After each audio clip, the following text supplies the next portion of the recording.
क्योंकि सबसे बड़े आपके दुश्मन तो यही लोग हैं। आपके दुश्मन ये लोग हैं। जब चाय पीनी है आपको तो शोरूम में जाके चाय पियोगे, 50 रुपए की पड़ेगी, 10 रुपए की चाय पी के यहाँ जाते हो आप लोग। आपका विभाग टोटली विफल है, क्योंकि जहाँ वीटा बूथों की बात करी जाती है या फिर अन्य जो बड़े शोरूमों की बात करी जाती है, बड़े दुकानदारों की बात की जाती है, वहाँ पर तो पहुँच के दिखाओ। आपको यहाँ पर आके चाय पीनी है तो चाय पीने आते हो और बाद में इन्हीं की आप इनकी झोपड़ी पट्टी तोड़ देते हो आप। पंचकुला नगर निगम जो है अतिक्रमण को लेकर काफ़ी सख्ताई करता हुआ नजर आ रहा है। पंचकुला में लगातार अतिक्रमण को लेकर कार्रवाइयां हो रही हैं और लगातार कार्रवाइयों के अंदर कई तरह से रेडी फड़ी वालों या फिर गरीबों का खून चूसने वाला काम किया जा रहा है। अब मैं खून चूसने वाला काम मैं इसलिए कह रहा हूं क्योंकि जिस तरह से लोग रोड के ऊपर दुकान लगा लेते हैं या फिर अपने आपके आसपास आपके सेक्टर में दुकान लगाकर आप लोगों को सामान बेचते हैं, वो कहीं ना कहीं उन लोगों के ऊपर वार किया जा रहा है। मैं एक बार फिर बोलना चाहूँगा, अतिक्रमण के खिलाफ हम भी हैं और पंचकुला नगर निगम को अतिक्रमण के ऊपर कार्रवाई करनी चाहिए, बदस्तूर करनी चाहिए और कार्रवाई के साथ साथ लेकिन सुनिश्चित भी करना चाहिए कि जब अतिक्रमण आप हटा देते हो तो जिसको हटाया जाता है उसको बसाने का काम किया जाए। और दूसरी बात, जब अतिक्रमण हटा दिया जाता है तो ये सुनिश्चित किया जाए कि अतिक्रमण दोबारा ना लगे। अब देख सकते हैं मेरे पीछे एक दुकान है, ये पान बीड़ी की दुकान है और सामने एक चाय की दुकान है। इस चाय की दुकान के ऊपर आपके पुलिस के मुलाजिम भी आते हैं, सरकारी मुलाजिम भी आके चाय पी के जाते हैं। आप समझिए, आपको यहाँ पर आके चाय पीनी है तो चाय पीने आते हो और बाद में इन्हीं की आप इनकी झोपड़ी पट्टी तोड़ देते हो आप। चलान देखिए, मेरे सामने जो चलान दिखाएंगे ये भागीरथ नाम से चलान कटा, मेरे साथ खड़े हैं। 19/10 का चलान इनका कटा हुआ है और चलान कटने के बाद उसके बाद 19/12 को भी चलान कट गया, यानी 2 महीने बाद फिर चलान कटा और इनका सामान जब्त कर लिया गया है। सामान में इनकी जो साइकिल है वो जब्त कर ली गई। साइकिल में आप साइकिल किस आधार पर जब्त कर सकते हैं, ये सबसे बड़ा सवाल है। सामान आपने छोड़ दिया, सामान सारा यहाँ पर पड़ा है, इनका सामान आपने छोड़ दिया लेकिन साइकिल को जब्त किया है। और सबसे बड़ी बात, साइकिल जब्त किए करीबन 2 महीने होने जा रहे हैं और अब तक आपने इनकी साइकिल वापस नहीं करी है। चलान के पैसे वसूले नहीं आपने। आप चाहते क्या है, ये सबसे बड़ा सवाल है। खून चूसना शब्द मैं इसीलिए कह रहा हूँ कि कम से कम अगर आपको चलान करना था, एक विधिवत चलान करके या तो उसके पैसे रिकवर करते, चलान की रिकवरी करते और साथ साथ में सामान उनको वापस करते, लेकिन नहीं, आपने करना था खून चूसने का काम। भगीरथ जी, क्या कुछ हुआ, कितने दिन हो चुके हैं आपका जो चलान काटा गया है?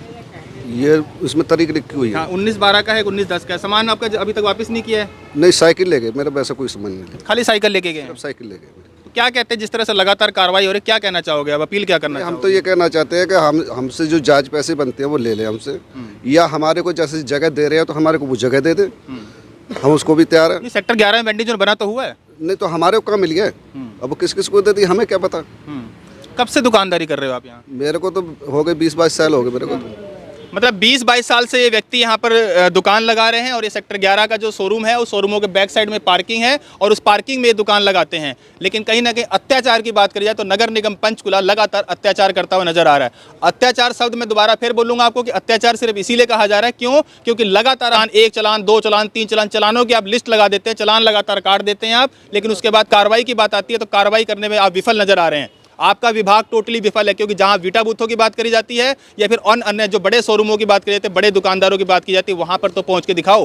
हमारा सर्वे नंबर है ये वाला, देखिए इनका सर्वे नंबर भी है, सर्वे में इनका 404 नंबर सर्वे भी हो रखा है, लेकिन इनको वेंडिंग कार्ड या फिर वेंडिंग जोन में इनको जगह नहीं मिली है। सबसे बड़ा सवाल है।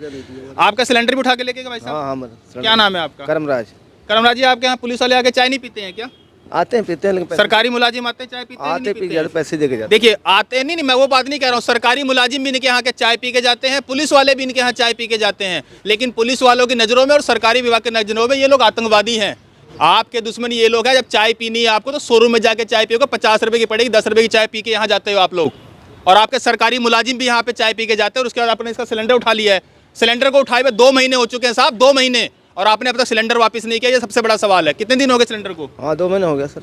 2 महीने हो गए। 2 महीने पहले सिलेंडर लिया था और सिलेंडर की रसीद दी गई थी, लेकिन अगले दिन रसीद उसको वापस ले ली गई थी। अब सवाल ये उठता है कि इसके पास तो कोई सबूत है आपके पास कि सिलेंडर लिया उन्होंने? नहीं, सबूत में पर्ची जमा कराया। आपके पास कोई सबूत है? नहीं, मेरे पास अभी। चलो, इनके पास कोई सबूत भी नहीं है। कल को मुकर जाए तो सिलेंडर इनके पास और किसके पास है, ये सबका इसका कोई रिकॉर्ड नहीं है।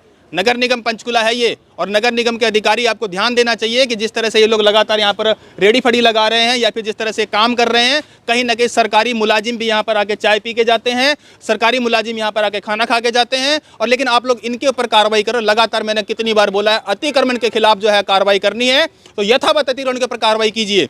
अतिक्रमण जो है पंचकुला से हटना चाहिए। अगर अतिक्रमण नहीं हटेगा तो हम ही लोग खबर दिखाएंगे कि पंचकुला का विभाग जो है विफल है। रोड जो गलियां हैं जाम है, रोड के ऊपर ट्रैफिक पे जो है लगातार जाम लगाए जा रहे हैं। मैं ये भी बोलना चाहूँगा कि जो अतिक्रमण के ऊपर जिस तरह से ये लोग साइड में होकर काम कर रहे हैं, ये तो सही है, लेकिन जिस तरह से रोड के ऊपर जो आप लोग अतिक्रमण करते हैं, लगातार रोड के ऊपर रेडी लेके चलते हैं, वो भी कहीं नहीं गलत है।